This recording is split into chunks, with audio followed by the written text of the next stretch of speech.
எனது பிறந்த நாளில் தொண்டர்கள் நமது தாய்மொழியை காக்கும் வகையில் தமிழ்நாடு போராடும், தமிழ்நாடு வெல்லும் என்ற கொள்கையோடு கொண்டாட வேண்டும். மாண்புமிகு தமிழ்நாடு முதலமைச்சர் வேண்டுகோள்.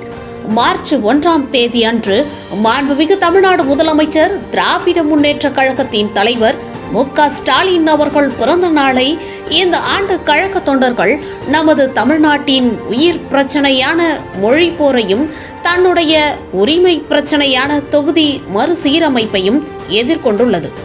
ஆகையால் இதன் உண்மையான நோக்கத்தை மக்களிடம் கொண்டு சென்று இந்தியாவிற்கே முன்மாதிரியான போராட்டங்களை நிகழ்த்தி நமது உயிர் மூச்சையும் நமது உரிமையையும் வென்றெடுப்போம். அதேபோல தமிழ்நாட்டின் நலனையும் எதிர்காலத்தையும் யாருக்காகவும் எதுக்காகவும் விட்டுத்தர மாட்டோம். தமிழ்நாட்டிற்காக ஒன்றுபட்டு போராடுவோம். தமிழ்நாடு போராடும், தமிழ்நாடு வெல்லும் என்று தமிழ்நாடு முதலமைச்சர் திராவிடத்தின் தலைவர் தளபதியார் அவர்கள் வேண்டுகோள் விடுத்துள்ளார்.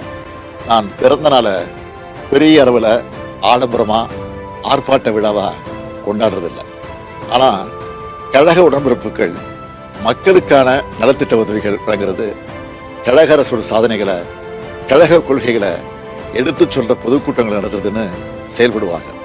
இந்த முறை என்னுடைய பிறந்த நாள் வேண்டுகோளாக என் உயிரோடு கலந்திருக்கும் தலைவர் கலைஞரின் அன்பு உடன்பிறப்புகளுக்கு ஒரு கோரிக்கையை முன்வைக்கிறேன். இன்னைக்கு தமிழ்நாடு தன்னுடைய உயிர் பிரச்சனையான மொழி போரையும் தன்னுடைய உரிமை பிரச்சனையான தொகுதி மறுசீரமைப்பையும் எதிர்கொண்டிருக்கு. இதனுடைய உண்மையான நோக்கத்தை நீங்க மக்களிடம் கொண்டு சேர்க்க கேட்டுக்கிறேன். நாம ஒரு உறுதி எடுத்துக்கணும். தமிழ்நாட்டின் நலனையும் எதிர்காலத்தையும் யாருக்காகவும் எதற்காகவும் விட்டுத்தர மாட்டோம். தமிழ்நாட்டுக்காக ஒன்றுபட்டு போராடுவோம். தமிழ்நாடு போராடும், தமிழ்நாடு வெல்லும். நன்றி, வணக்கம்.